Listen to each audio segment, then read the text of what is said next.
पहली वाली का टाइम पीरियड 400, हाँ सर, फिर 283 तीसरी का 251 हाँ 250 हाँ चलिए 255 251 हाँ कुछ यही है 251 250। चौथी का पेटम पहली शताब्दी, पहली शताब्दी थी है ना।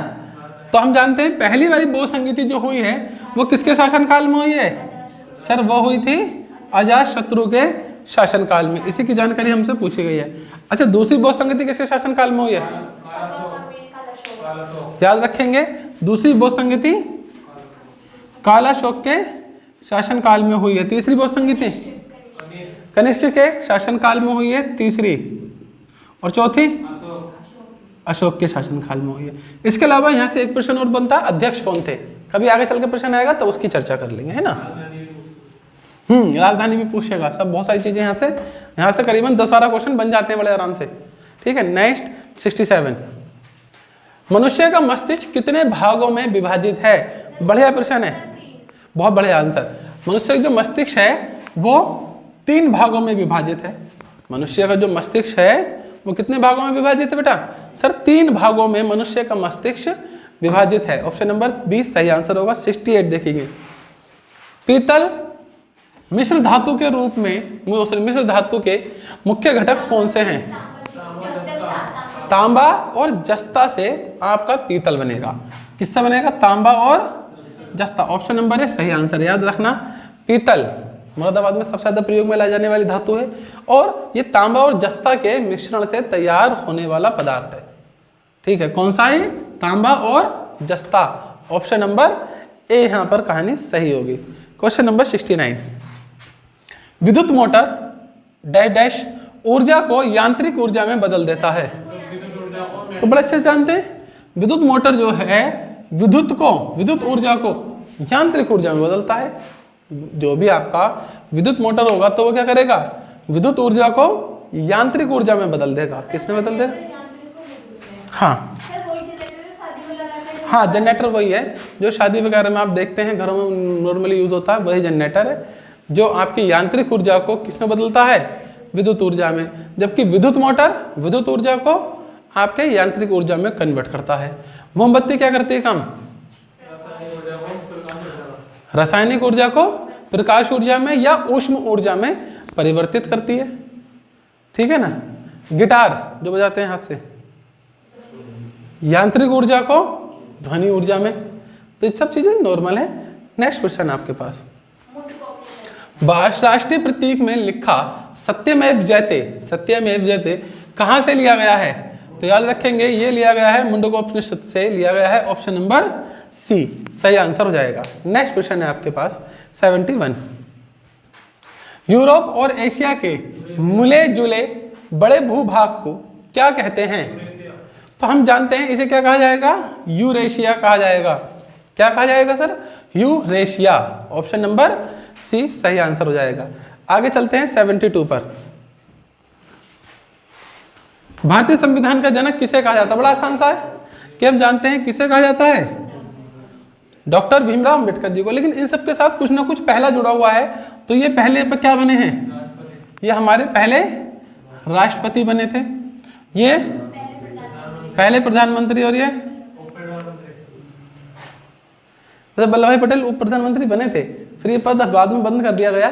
ऐसा कोई संवैधानिक पद नहीं था हमारे यहाँ, पर बने थे, है ना। सिर्फ एक बार, है ना। नहीं, ये उप प्रधानमंत्री भी तो बने थे कोई। भौर का तारा किस ग्रह को कहते हैं। बड़ा आसान सा प्रश्न है, किसे कहेंगे, शुक्र को कहेंगे बेटा, शनि नहीं। भौर का तारा किसे कहा जाता है सर जी, भौर का तारा कहा जाता है शुक्र ग्रह को। किसे कहा जाएगा, शुक्र ग्रह को कहा जाएगा भौर का तारा। नेक्स्ट क्वेश्चन है, स्टैच्यू ऑफ लिबर्टी कहां पर स्थित है। तो हम बड़े अच्छे जानते हैं स्टैच्यू ऑफ लिबर्टी कहां पर है सर, ये स्थित है हमारा न्यूयॉर्क में। स्टैच्यू ऑफ लिबर्टी कहां स्थित है, न्यूयॉर्क में स्थित है स्टैच्यू ऑफ लिबर्टी। आखिरी क्वेश्चन है आज का 75, निम्नलिखित में से कौन सा शहर गुलाबी नगरी के नाम से जाना जाता है। तो गुलाबी नगरी के नाम से जाना जाएगा आपका प्यारा जयपुर। तो ये थे आपके आखिरी 25 क्वेश्चन। चलिए आगे बढ़ते हैं अब। वाली साइड इसकी क्लास को ओवर करते हैं, ठीक है।